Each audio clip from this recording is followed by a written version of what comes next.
بسم اللہ الرحمن الرحیم الحمد للہ رب العالمین والصلاة والسلام علی سید الانبیاء والمرسلین۔ ہم جس معاشرے میں جی رہے ہیں اس معاشرے میں ایک بڑی وبا یہ بھی ہے کہ جو مسجدوں سے لگے ہوئے لوگ ہیں، جو مسجدوں سے وابستہ لوگ ہیں، جن کو محلے میں نمازیوں میں گنا جاتا ہے اور جن کو سمجھا جاتا ہے کہ مسجد کی آبادی کا ذریعہ ہیں، ان لوگوں میں عام طور پر یہ بیماری دیکھنے کو ملی ہے کہ وہ مسجد میں بچوں کو نہیں آنے دینا چاہتے۔ میں نے ہمیشہ یہ بات کہی ہے کہ اگر آپ مسجد میں بچوں کو آنے دینا نہیں چاہتے تو آپ مسجد کی ویرانی کی وجہ بن رہے ہیں۔ حدیث شریف میں یہ ہے کہ جب بچہ 7 سال کا ہو جائے تو اس کو نماز کا حکم کرو، اور جب وہ 10 برس کا ہو جائے تو نماز نہ پڑھنے پر اس کے ساتھ تنبیہ کرو، اس کو ڈانٹنا ڈپٹنا، بائی دی وے اس کو تھوڑا بہت مارنا پیٹنا بھی اس تنبیہ کا حصہ ہے۔ اگر وہ نماز نہیں پڑھتا ہے تو اس کو سختی سے لیا جائے۔ جس وقت میں امت کے اندر اس کا رواج تھا کہ چھوٹے بچے کو مسجد لانا یا چھوٹے بچے کو نماز پڑھانا، جس وقت میں امت کے اندر اس چیز کا رواج تھا، یا جن علاقوں میں آج بھی اس چیز کا رواج ہے، وہاں عام طور پر نمازی ملتے ہیں۔ ہم دیکھیں اپنے یہاں، ہمارے یہاں مسجدوں میں یا تو سفید داڑھی والے ملتے ہیں جو اب بس دنیا کو ریزائن دینے والے ہیں تھوڑے بہت دنوں میں، یا پھر مختصر سے کچھ ایسے نوجوان مل جاتے ہیں جن کی بائی دی وے تبلیغی جماعت میں جا کر یا کسی اللہ والے کی بات کو سن کر یا کسی بھی وجہ سے بہرحال وہ تھوڑے بہت آگے، ان کی مٹھی پر تعداد مسجدوں میں ملتی ہے۔ میں ایک مرتبہ ایک گاؤں میں گیا تھا، میرٹھ کے کسی گاؤں میں، نام یاد نہیں اس وقت کیا نام تھا، تو وہاں میں نے اس چیز کو بطور خاص دیکھا۔ ظہر کی نماز میں 2 صف یا اس سے بھی زیادہ کا مجمع تھا، شاید اکا دکا ہی کوئی نوجوان نظر آتا تھا، باقی سب سفید داڑھیوں والے تھے۔ آپ جانتے ہیں اس کی وجہ کیا ہے؟ اس کی وجہ یہ ہے کہ جب چھوٹے بچے مسجدوں میں آتے تھے اور وہ اپنی فطرت کے مطابق جب شور شرابہ کرتے تھے تو ان کو مسجدوں سے مسجد والے بھگا دیتے تھے، اور جب ان کو ایک بار ڈانٹ ڈپٹ کر کے بھگا دیا تو اب وہ دوبارہ آنے کی ہمت ہی نہیں کرتے۔ یہ مسجد کو ویران کرنے کی ذمہ داری ان لوگوں نے لے رکھی ہے جو اپنے کو مسجد کی آبادی کی وجہ سمجھتے ہیں۔ ترکوں کا یہ مقولہ بہت مشہور ہے کہ اگر آپ کی صفوں کے پیچھے کے حصوں میں اگر بچوں کا شور شرابہ نہیں سننے کو مل رہا ہے، اس کا مطلب یہ ہے کہ کل یہ مسجد ویران ہو کر رہے گی، کیونکہ جب انہیں بچپن سے اس چیز کا شوق نہیں ملا تو یہ بڑے ہونے تک اس چیز کے شوق میں نہیں آئیں گے۔ میرا مشاہدہ یہ ہے، آپ بھی اس کو دیکھتے ہوں گے، جو ماں باپ پکے نمازی ہیں اور انہوں نے 7 برس یا 10 برس کی عمر میں اپنے بچوں کو نماز نہیں دی، وہ چاہے 50 سال کے ہو گئے آگے چل کر وہ نمازی اس درجے کے نہیں بن سکے۔ ماں باپ بڑے پکے نمازی لیکن اولادیں نمازی نہ بن سکی، اس کی وجہ یہ تھی کہ اس حدیث پر عمل نہیں ہوا۔ 7 برس اور 10 برس میں جو نماز کی جو ترتیب بتائی گئی ہے بچے کو، اس پر عمل نہیں ہوا۔ نتیجہ یہ ہے جب باپ کا جنازہ اٹھا تو گھر سے نماز کا بھی جنازہ اٹھ گیا۔ اور نماز کے متعلق کہا جاتا ہے ان الصلاۃ کانت علی المؤمنین کتابا موقوتا، نماز کو اپنے وقتوں پر ادا کیا جائے، اور اس کے ساتھ ساتھ ان الصلاۃ تنہا عن الفحشاء والمنکر، کہ نماز منکرات سے روکنے کی چیز ہے۔ آج ماں باپ پریشان ہیں، ہماری اولاد کیسے برائیوں سے کیسے بچ جائے، بگاڑ سے کیسے بچ جائے، اور فلانی عیب اس کے اندر پڑ گئے ہیں وہ، یا نہ پڑ جائیں، یا معاشرہ ایسا ہے۔ بہترین ذریعہ ہے بچے کی اتنی زیادہ فکر لینے والے جو ماں باپ ہیں، وہ بچے کو ایک تحفہ دے دیں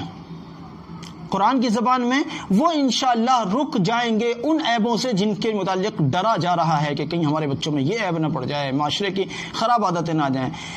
آج کل دیا جاتا ہے کہ لوگوں کے پاس نہیں بیٹھو، ان کے پاس نہیں، ٹھیک ہے، یہ بھی اپنی اپنی ایک ترتیب ہے، خراب لوگوں کے پاس تو کبھی بھی نہیں بیٹھنا چاہیے، لیکن سب سے اچھی چیز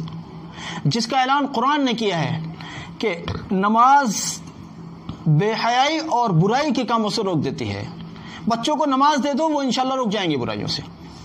اب برائیوں سے روکنے کے لیے 50 حربے تو اختیار کیے جاتے ہیں، لیکن جو طریقہ، جو تدبیر، جو حربہ، جو عمل قرآن نے سکھایا تھا کہ نماز بے حیائی سے اور برائیوں سے روکنے والی چیز ہے، اس طرف توجہ نہیں ہوتی۔ اور کوئی ماں باپ یا کوئی ماں بیچاری چاہتی بھی ہے کہ ہمارا بچہ مسجد میں جائے تو اس کو مسجد والے بھگا دیتے ہیں۔ اگر مجھ سے پوچھو، سچ پوچھو، تو یہ جو مسجد سے بچوں کو بھگانے والے لوگ ہیں یہ مسجد کی ویرانی کے ذمہ دار ہیں۔ وہ مسجد ہی کیا ہے جس میں بچوں کا شور نہ آئے؟ کیوں نہ آئے بچوں کا شور؟ اللہ کے رسول صلی اللہ علیہ وسلم جب نماز پڑھایا کرتے تھے تو پیچھے جو ماؤں کے ساتھ بچے آیا کرتے تھے، اس ٹائم میں چونکہ خواتین بھی نماز میں شریک ہوتی تھیں، مدینہ منورہ اور مکہ مکرمہ میں آج بھی یہ عمل ہے حرم شریفین میں، تو جب پیچھے مائیں اپنے بچوں کے ساتھ نماز میں شریک ہوتی تھیں اور ان کے بچے جب رویا کرتے تھے تو نبی علیہ الصلوۃ والسلام اپنی قرات کو مختصر کر دیا کرتے تھے، اس وجہ سے کہ ان بچوں کے رونے وغیرہ کی وجہ سے ماؤں کو تکلیف نہ ہو۔ اور آج کیا ہوتا ہے؟ آج بھی میں نے حرم شریف میں دیکھا، مکہ مکرم میں نے دیکھا خود، یہ پیچھے کی جو صفیں جہاں خواتین ہیں وہاں سے بچوں کی خوب تیز تیز رونے کی آوازیں آتی ہیں آج بھی۔ کیوں؟ کہ وہ بچوں کو لے کر آتی ہیں، اور اللہ کا فضل ہے میں نے ایسا ایک بھی آدمی وہاں نہیں دیکھا جو یوں کہتا ہو کہ تمہارے بچوں کی وجہ سے ہماری نماز خراب ہو گئی۔ اگر ایسی نمازیں خراب ہوتی ہیں تو صرف ہمارے معاشرے کے ان لوگوں کی نمازیں خراب ہوتی ہیں جو ظاہر میں نماز میں ہوتے ہیں لیکن ان کی نماز اتنی فسفسی ہوتی ہے کہ بچوں کے شور کی وجہ سے ان کی نماز خراب ہو گئی۔ اس لیے میں خیر آج کل لاک ڈاؤن ہے، مسجدیں پوری آزادی کے ساتھ نہیں کھلی ہوئی ہیں، اس دور کو گزرنے کے بعد پھر دوبارہ سے میں یہ بات کہتا ہوں کہ بچوں کے ساتھ نماز میں آئیں۔ اگر آپ یہ چاہتے ہیں کہ ہمارے مرنے کے بعد بھی مسجد آباد رہے، دوسرے ہمارے مرنے کے بعد ہمارے گھر میں نمازی افراد موجود رہیں، اگر آپ ایسا چاہتے ہیں تو آپ اپنے بچوں کے ساتھ مسجد آئیں، تنہا بالکل بھی مسجد نہ آئیں، بالکل مسجد نہ آئیں۔ پچھلے دنوں جو طیب اردگان صاحب نے ترکی سے ایک شروعات کی تھی، اس کو ہندوستان میں بھی بعض جگہوں پہ میں نے دیکھا کہ وہاں سے بھی خبریں ملی ماشاءاللہ کہ لوگوں نے چھوٹے بچے جو نماز پڑھ رہے تھے ان کو انعام دیے، ایوارڈز دیے، ان کے کھلونے وغیرہ کے اعتبار سے یا ان کو سائیکل وغیرہ دینے کے اعتبار سے، تاکہ ان میں شوق پیدا ہو۔ اور ہمارے یہاں یہ ہوتا ہے، اللہ معاف فرمائے، ہمارے بچوں کو بھگا دیتے ہیں۔ میں درخواست کرتا ہوں اللہ کا واسطہ ہے آپ کو، بچے کو ہرگز مسجد سے نہ بھگائیں، بلکہ اگر اللہ نے آپ کو توفیق دی ہے آپ ٹافی ڈال لیں،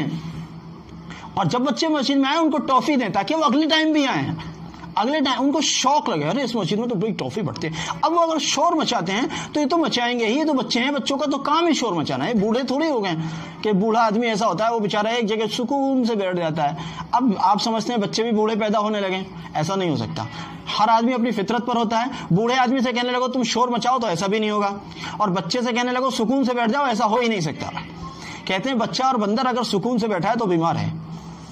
کیونکہ نہ بندر سکون سے بیٹھ سکتا ہے اور نہ بچہ سکون سے بیٹھ سکتا ہے۔ وہ اپنی فطرت کے مطابق شور بھی مچائیں گے، دنگل بھی کریں گے، کھیلیں گے، کودیں گے، سب کچھ کریں گے۔ اس سے آپ کو نہ نماز خراب ہونی چاہیے، نہ آپ کو اس کی کسی نے حق دیا ہے کہ آپ بچے کو مار کے، پیٹ کے، ڈانٹ کے، ڈپٹ کے مسجد سے بھگا دیں جیسا ہمارے یہاں ہوتا ہے۔ اگر آپ ایسا کرتے ہیں اللہ معاف کرے، آپ مسجد کی آبادی کو خراب کر رہے ہیں۔